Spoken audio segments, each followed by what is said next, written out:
Eu convido você a abrir sua Bíblia comigo.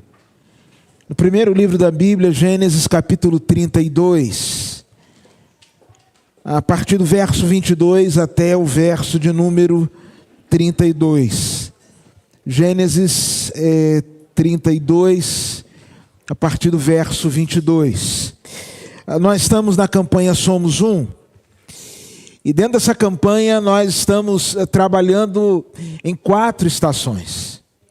A primeira estação é a estação onde nós estamos convidando você a acreditar. A estação da fé.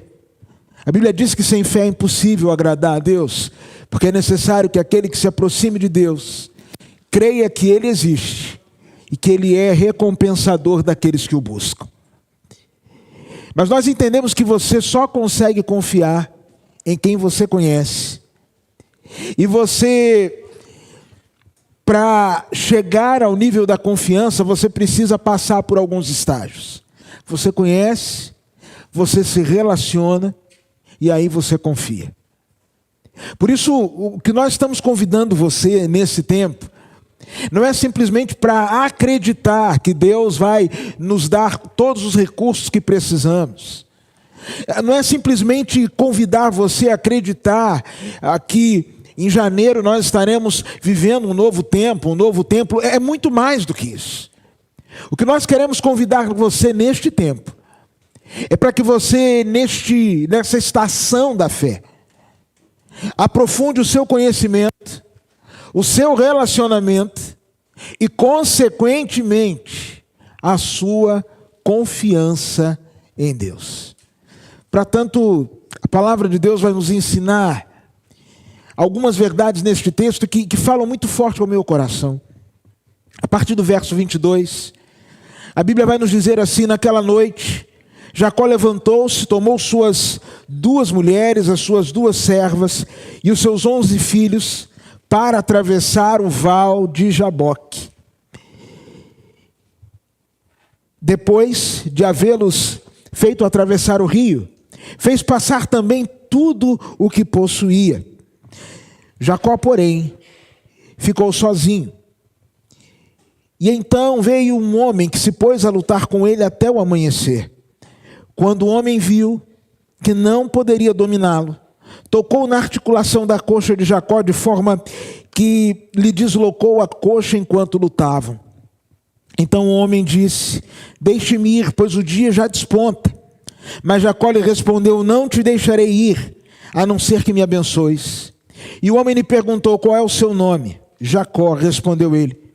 Então disse o homem: seu nome não será mais Jacó, mas sim Israel, porque você lutou com Deus e com homens e venceu. Prosseguiu Jacó: peço-te que digas o teu nome. Mas ele respondeu: por que perguntas o meu nome? E o abençoou ali. Jacó chamou aquele lugar Peniel, pois disse: ouvi a Deus face a face, e todavia a minha vida foi poupada. Ao nascer do sol, atravessou Peniel mancando por causa da coxa. Por isso, até o dia de hoje, os israelitas não comem o músculo ligado à articulação do quadril, porque nesse músculo Jacó foi ferido. Senhor Deus, obrigado pela tua palavra, e eu quero pedir-te que ela encontre um lugar especial nos nossos corações. Em nome de Jesus, amém. Nesse mês de setembro, nós tivemos pelo menos 2 feriados que nos remetem à ideia de independência. O dia 7 de setembro, onde celebramos o dia da independência, e na última segunda-feira, quando nós tivemos a celebração da emancipação política de Alagoas. São 2 datas que falam para nós sobre a possibilidade e a realidade de uma vida livre, autônoma e emancipada. No entanto, quando eu e você vamos olhar para a proposta do cristianismo, conquanto a Bíblia fala em liberdade em diversos lugares, o próprio Cristo disse que se o Filho nos libertasse, verdadeiramente seríamos livres, disse que conheceríamos a verdade nos libertaria. Paulo vai dizer em Gálatas que foi para a liberdade que Cristo nos chamou. Liberdade dentro da perspectiva cristã não significa ter a possibilidade de fazer aquilo que eu quiser, quando quiser e como desejar. Na verdade, a liberdade cristã me torna completamente escravo e dependente do Senhor. Liberdade cristã é poder dizer, como Paulo disse em Gálatas capítulo 2, no verso de número 20, quando ele diz assim: vivo não mais eu, mas Cristo vive em mim. A grande verdade é que na vida cristã, independência é morte e dependência é vida. E sabe, nessa escalada do conhecer, relacionar-se e confiar, Deus quer levar você ao local da dependência. A verdade é que a gente não gosta de depender de ninguém. Não é? A gente fica abusado quando está dependendo dos outros. Depender de uma carona. Quantas esposas aqui perdem a paciência com o esposo que é um verdadeiro anjo, só porque ele está atrasado 45 minutos para te buscar? É uma besteirinha dessa. Nesses 45 minutos você podia ter lido a Bíblia, podia ter cantado uns 4 cânticos, decorado o Salmo 119, mas está você reclamando do abençoado. E quando ele chega para te buscar, ao invés de você recebê-lo com um sorriso dizendo: oi, meu amor, você fala assim: é melhor só fazer o do que falar. Ele não gosta de depender. Por que as pessoas fazem tantos concursos públicos e vivem na escalada do trabalho, do empreendedorismo? Porque querem uma vida onde não dependam de ninguém. Quantas vezes você já ouviu pessoas numa determinada idade dizendo assim: olha, eu quero chegar na minha velhice, na terceira idade, sem depender de filho. E às vezes nós transferimos isso para o nosso relacionamento com Deus. Mas eu preciso dizer para você que é desejo de Deus levar você ao lugar da dependência. Quando olho para esse texto, eu vejo a história de um homem que foi por Deus forçosamente levado ao local da dependência. O nome dele é Jacó. Você conhece um pouco da história dele. Ele e seu irmão Esaú, ao nascerem, diz-nos a palavra que Jacó, desde o ventre, ele e o irmão já brigavam. Se você acha que os seus filhos brigam muito do lado de fora, louve ao Senhor, porque os filhos de seu Jacó e da dona Rebeca, do seu Isaac e da dona Rebeca, já brigavam desde o ventre. Desde a barriga os meninos já se desentendiam. Jacó era meio malandro, irmãos. Jacózinho era esperto. Até para nascer ele não fez força, agarrou no calcanhar do irmão e saiu. Mais à frente, malandro como era Jacó, ele um dia está fazendo um guisado, o irmão chega, sente o cheiro da comida, diz que homem com fome não pensa. E ele vai provar o guisado que o irmão estava fazendo. O irmão diz assim: eu te dou o guisado, mas primeiro me dá o direito da primogenitura. Direito da primogenitura, ele seria o líder do clã, ele receberia o nome da família, ele receberia as melhores porções na partilha. Esaú vira e diz assim: do que me vale a bênção se eu estou morrendo de fome? E quantas pessoas ainda hoje estão trocando a bênção por um prazer passageiro? Ele troca a bênção. Mais à frente, Jacó engana o pai. A mãe ouviu Isaac dizer para Esaú: Esaú, vá pegar uma caça e prepare um prato para mim, para que eu te abençoe e morra. Dona Rebeca ouviu, chamou Jacó e falou: você vai receber a bênção no lugar do seu irmão. Ele vira para a mãe e diz assim: minha mãe, quando o papai descobrir que sou eu e não Esaú, e ao invés dele me abençoar, ele vai me amaldiçoar. Aí Rebeca vira para Jacó e diz assim: que a maldição caia sobre mim, não sobre você. Aí o Jacó, que antes tinha dito: estou fora, ele vira de pronto e diz: estou dentro. O cara não poupava nem a mãe. E durante mais de 20 anos, tudo que Jacó fez foi fugir. Ele foge de Esaú por mais de 20 anos. Você vai encontrá-lo fugindo de Labão. Mas agora no capítulo 32, ele não pode mais correr, ele não pode mais fugir. No verso de número 31, nós vamos perceber que aquele homem que usava as pernas para correr, agora ao nascer do sol, verso 31 diz que ele atravessa Peniel mancando por causa da coxa. Não tinha mais como ele correr. Não tinha mais como ele se esconder. Alguém já disse com muita propriedade que o diabo sempre vai tocar no seu ponto fraco. E todos nós aqui temos um ponto fraco. Nenhum de nós aqui é 100% impermeável, irmãos. Não existe uma pessoa que seja 100% impermeável. Todo mundo tem uma brechinha que, se não vigiar, a água entra. Todo mundo. E alguém já disse que Satanás é especialista em tocar no ponto fraco. Deus é especialista em tocar no ponto forte, porque quando somos tocados no nosso ponto fraco, nos tornamos ou somos envergonhados. Mas quando Deus toca no nosso ponto forte, Ele tira de nós a nossa autossuficiência, a nossa arrogância, a nossa prepotência e nos transforma em pessoas totalmente dependentes dEle. Agora, a segurança de Jacó dependia única e exclusivamente de Deus. Deus o levou para o lugar da dependência. Mas eu queria dizer uma coisa para você. O lugar da dependência, ele é marcado por pelo menos 3 atitudes que eu queria destacar com você.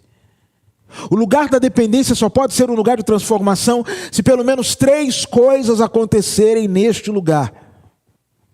A primeira coisa é que o lugar da dependência é um lugar de solitude. No verso de número 24, a Bíblia diz que Jacó ficou sozinho no Val de Jaboque. Sozinho.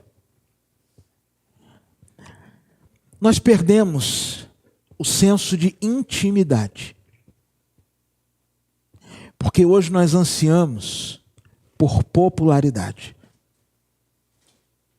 Está acontecendo um movimento em alguns países. A gente sabe que smartphone é a junção de 2 palavras, né? O phone, que é a diminuição da palavra telefone, smart, esperto. E agora tem uma onda surgindo chamada dumb phone. E dumb quer dizer tolo. Fone, telefone. Ou seja, esse smartphone que faz tudo. E que você e eu usamos ele para tudo, menos para falar. Agora está sendo substituído pelo dumb phone. É um grupo de pessoas que está cansado da rede social. Que está cansado de expor a vida. Que está cansado de dizer que para ser feliz tem que postar que está feliz. Que para estar bem tem que postar que está bem. Que para dizer que a vida vai às 1000 maravilhas, tem que postar que a vida está às 1000 maravilhas. Esse pessoal então cansado começa agora a recorrer, está surgindo ou ressuscitando um movimento de telefones onde o jogo mais desenvolvido que tem é aquele que nós tínhamos no Nokia, não sei o que era o jogo da cobrinha. É o mais desenvolvido. Fenômeno do dumb phone. E aqui, por favor, nenhuma crítica à postagem, nenhuma crítica à rede social, nada disso. Mas uma crítica à nossa incapacidade de vivermos momentos de solitude. Momentos a sós com Deus. Eu não sei se você já percebeu, mas alguns dos momentos mais significativos da Bíblia não foram no meio da multidão. Alguns momentos mais significativos da Bíblia foram momentos de solitude. Foi Moisés andando no deserto, ele vê a sarça. É Gideão malhando trigo no lagar e recebe o seu chamado. É o Cristo no jardim do Getsêmani. A palavra de Deus vai dizer que ali um anjo o consolava. É Elias no ribeiro de Querite. E pela manhã e à tarde, os corvos levando pão com carne para ele. É Davi descendo sozinho no vale de Elá para enfrentar o gigante. É Maria, uma virgem de Nazaré, sozinha, sendo visitada por um anjo. E eu acho fantástico quando o evangelista diz que Maria, ela guardava todas as coisas do seu coração. Talvez se Maria fosse da nossa geração, talvez tivéssemos o blog da Maria. Talvez Maria lançasse o trend da agraciada, recebia a visita do anjo. Mas aquela mulher escolhida por Deus, diz-nos a palavra de Deus que cada vez que algo acontecia, ela conferia as coisas no seu coração. A gente não aguenta a nossa companhia, irmãos. A gente não se aguenta, que dirá estar com Deus. A gente entra no carro, e aí, quem tem esse hábito, já conecta o telefone no Bluetooth, e às vezes uma viagem que você poderia ir conversando com o Senhor, você vai conversando com o Brasil inteiro. Liga para um, liga para outro, faz aquela zoada. Nós não nos aguentamos mais. Que dirá aguentarmos a companhia de Deus? Eu acho que tem gente que vai ter problema no céu. Porque se a gente não consegue passar 5 minutos na presença de Deus aqui na terra, como é que a gente vai passar a eternidade no céu? Tem gente que vai ter problema. E lá não tem central de reclamação, nem de devolução. Então vai treinando para a eternidade, varão. Vai treinando para a eternidade, irmã. O local da dependência é o local da solidão. Deus quer tratar coisas na sua vida. Às vezes, irmãos, eu estou tão preocupado com aquilo que Deus vai tratar na vida do Bruno, que eu esqueço de observar o que Deus quer tratar na minha vida. Às vezes eu estou tão preocupado com o que Deus vai tratar na vida do filho, da filha da Bianca, que eu esqueço que Deus quer tratar na vida da minha filha. Às vezes eu estou tão preocupado com a família do Jorge, que eu não estou olhando para a minha família. Às vezes eu estou tão preocupado com a história do Ricardo, que eu paro de observar a minha história. O local da dependência, que nos leva ao encontro, ao relacionamento e à confiança, é um lugar, amados irmãos, de solitude. Eu tenho um problema muito sério. Eu falo demais, os irmãos sabem disso. Eu falo demais pregando, eu falo demais no dia a dia. Domingo a gente estava se arrumando para vir para a igreja, meus pais chegaram lá em casa. E aí a Érica falou assim: engraçado, eu tirei um cochilo hoje à tarde, sonhei com você, Tércio. E eu falei: eu estava fazendo o que no sonho? Aí ela riu e falou: falando. Aí meu pai disse assim: falou tanto que acordou a moça. Irmão, eu já amanheço falando. E talvez a gente precise aprender a amanhecer ouvindo. Orar não é só falar com Deus. Orar é aquietar o coração, para que o nosso coração, o nosso espírito, se conecte ao Espírito de Deus.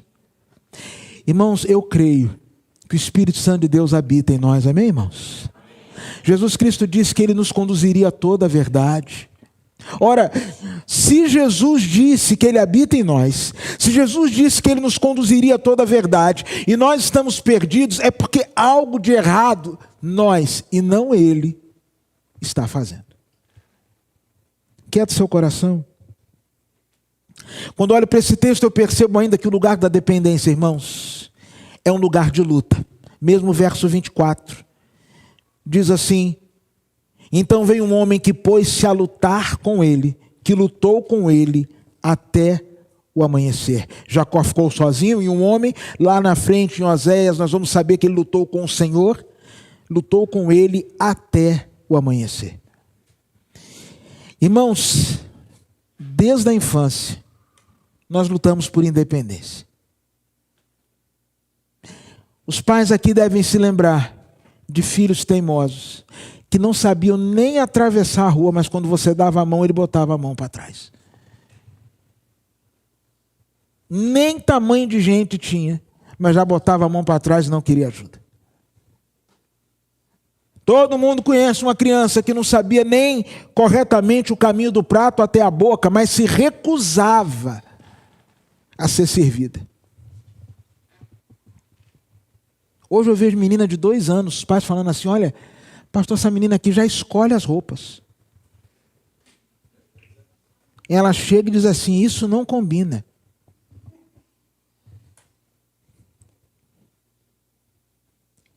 E aí você que já tem filho criado vai dizer assim: ah, se fosse meu filho. Se fosse seu filho, você ia fazer a mesma coisa. Você ia voltar dentro do armário e pegar o que combinasse. Vamos parar com essa brabeza, que você não é essa brabeza toda. Você não é essa onça não, irmã. Então, menos. Nós queremos autonomia. Tudo que de alguma forma nos faz sentir violados, a gente, tudo que é demais, não é violado não, mas tudo que é demais, a gente se sente quase que invadido. Foi feita tempos atrás, eu lembro que foi feita uma pesquisa falando que nós temos uma relação com o celular como se ele fosse uma parte do nosso corpo. Por que a gente não gosta que o outro toque no celular da gente? Não é porque a gente está escondendo nada, não é porque aqui tem a fórmula da Coca-Cola, não é porque aqui tem um botãozinho que se você apertar, começa a Terceira Guerra Mundial, não é isso não.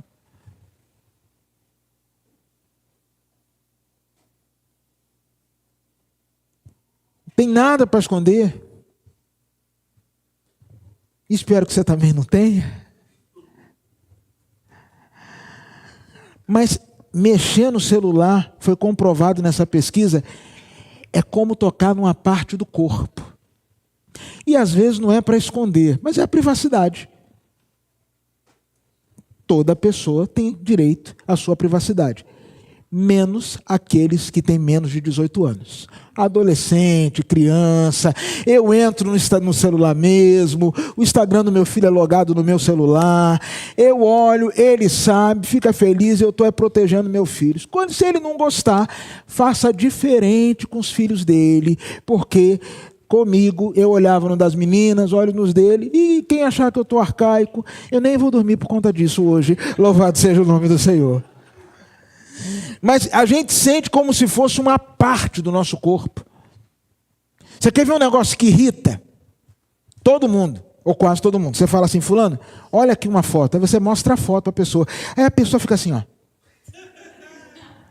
Ai, que vontade de matar. Vontade de perder o réu primário rapidinho. Quer ver outro negócio que irrita essa semana? Eu não sei onde é que eu estava. Ah, lembrei, mas não vou falar não. Eu abri meu WhatsApp, e aí um cidadão mais alto que eu parou atrás de mim, quando eu olhei ele estava assim, ó. Aí quando eu cheguei em casa, eu falei: Érica, hoje, ela falou assim: eu já falei para você botar aquela tela de privacidade. Bota a tela de privacidade, Tess, porque o seu celular... Às vezes a pessoa manda uma mensagem, às vezes você é pastor, às vezes são coisas delicadas. Ela falou que nem eu tenho que saber. Bota a tela de privacidade. Eu falei: vou botar. Se tivesse lá, evitava a sua irritação com o homem ali, olhando, querendo saber, curiando a conversa dos outros. Nos sentimos invadidos, irritados, e lutamos contra esse sentimento. Quantas lutas, irmãos, as mulheres empreenderam para que hoje pudessem ter o seu lugar no mercado de trabalho? Quantas lutas mulheres empreenderam para que pudessem ter direito ao voto? Quantas lutas as mais variadas classes empreendem simplesmente para que tenham direito à liberdade? E aí vem Deus, estraga tudo e fala assim: não, você não vai ter essa liberdade não. Você não vai ter essa independência não. Você vai depender de mim. E aí começa a briga, a gente começa a brigar com Deus. Deus quer que eu e você, irmãos, coloquemos a nossa confiança única e exclusivamente nele. Eu preciso dizer aos irmãos que é muito fácil construir quando você olha o saldo bancário da igreja, ou quando você olha o seu saldo pessoal, e você não está nem no azul, não sei nem o que, você está na estratosfera, você já rompeu com esse azul do céu, você está fora, você está lá fora, você está olhando a terra de cima, o planeta azul está aqui, você está aqui, ó. Mas a coisa difícil da vida é você aprender com Jesus a dizer assim: dá-nos hoje o pão diário, dá-nos o pão de cada dia. Senhor, me dá a minha provisão diária. Fazer aquela oração que está no final de Provérbios: Senhor, eu só peço uma coisa, que o Senhor não me dê muito, não me dê pouco, para que eu não te amaldiçoe, nem me dê muito, para que eu não me ensoberbeça e me esqueça de ti. Me dá meu pão acostumado. Irmãos, dependermos do Senhor e o pão acostumado, irmãos, cada um sabe o que é o seu pão acostumado, até porque cada um de nós aqui tem apetites diferentes. Tem um que é um pão francês desse tamanho, tem um que são 5 pães franceses, aí é outra história. Mas a dependência, sempre que Deus quer nos levar para o lugar da dependência, a gente começa a lutar. A gente começa a lutar, sabe por quê, irmãos? Nós achamos que nós sabemos o que é melhor para a nossa vida do que o Senhor. A gente acha que a gente sabe melhor do que Deus cada passo da estrada. A gente acha que sabe como escolher melhor com quem casar. A gente acha que sabe melhor do que o Senhor escolher a profissão, onde investir, para onde ir. Alguns de nós, irmãos, talvez não tivéssemos coragem de verbalizar, mas em não poucos momentos já pensamos em criar um curso para ensinar Deus a ser Deus. Deus, não é assim que a banda toca, não. Senta aqui que eu vou te falar.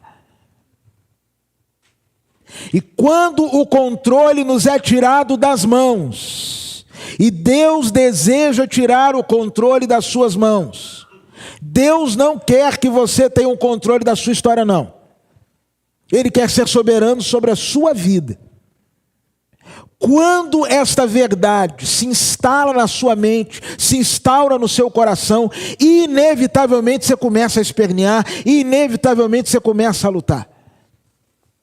Porque leva um tempo para você descobrir que os caminhos deles são mais altos que os seus, que os planos deles são mais altos que os seus, que os pensamentos deles são melhores que os seus. Leva um tempo.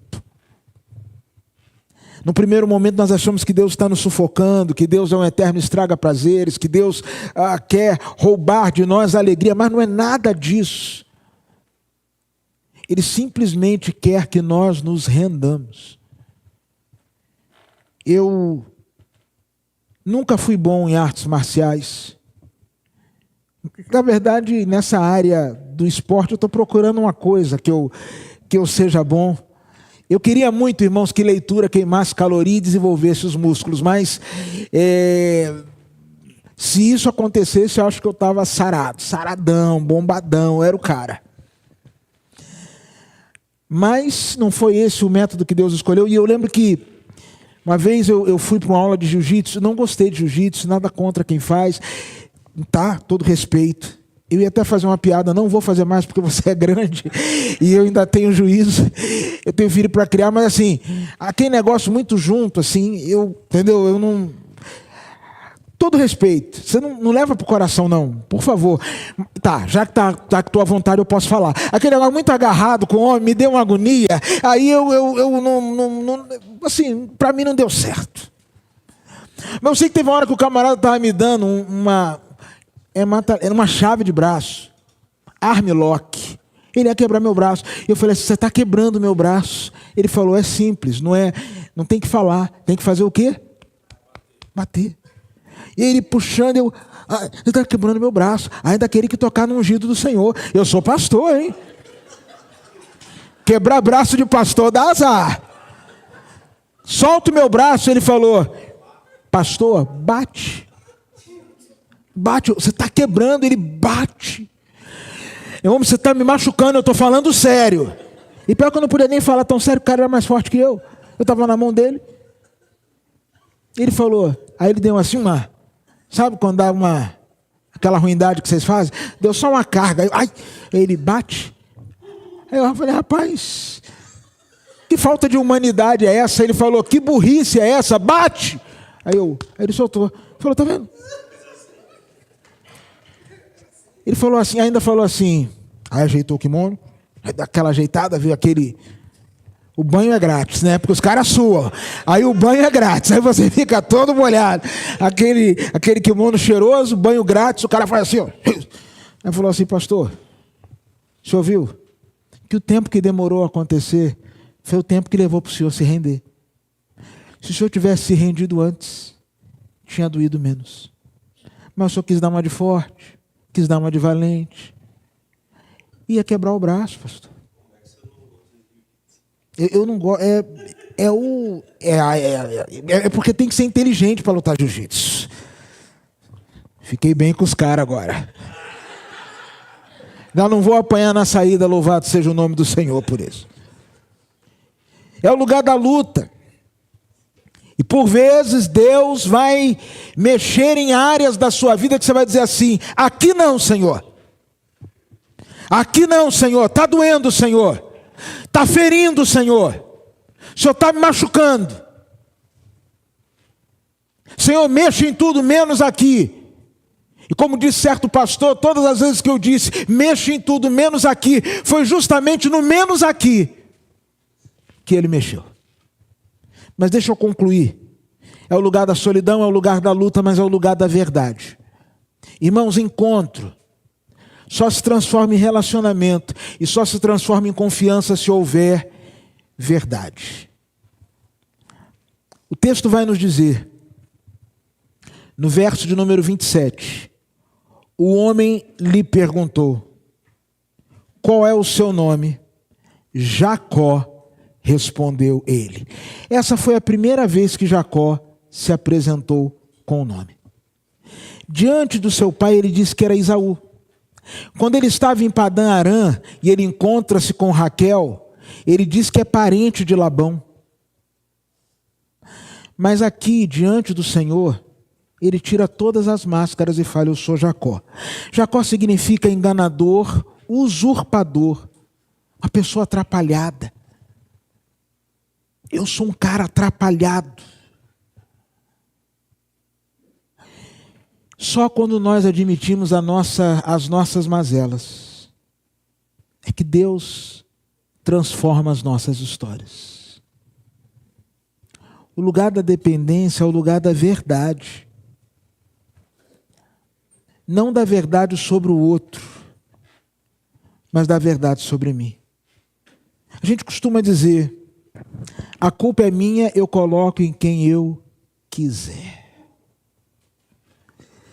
Mas Deus transforma a vida da gente quando a gente chega diante do Senhor e diz assim, eu sou Jacó. Eu tenho culpa no cartório. Eu contribuí para que esse caos se estabelecesse. Eu contribuí para que essa infelicidade ocorresse. Eu sou Jacó. Um certo rabino vai dizer que o nome Jacó, André Churaqui, ele vai dizer que o nome Jacó vem de uma raiz hebraica que significa torto. Ao passo que Israel vem de uma outra raiz que significa reto. E aí quero repetir: quando apresentamos a Deus verdadeiramente as nossas enfermidades, Ele muda a nossa história, muda o nosso destino, transforma a nossa realidade. Você não precisa vir aqui para confessar seus fracassos espirituais para mim. Ah, pastor, mas a Bíblia diz lá em Tiago: confessai as vossas falhas uns aos outros para serdes curados. Aqui a Bíblia está falando dos fardos da alma, que quando a gente divide com alguém, fica mais leve a caminhada. Está falando de parceria. Mas eu não tenho condição nem poder para absolver o pecado de ninguém, porque eu não morri pelos seus pecados. Mas eu conheço alguém que, se você for a ele e disser para ele: eu sou Jacó, ele vai falar: era até hoje, daqui para frente é Israel. O lugar da dependência. Independência na vida cristã é sinônimo de morte. Dependência é sinônimo de vida. Vamos ficar em pé. Vamos falar com Deus.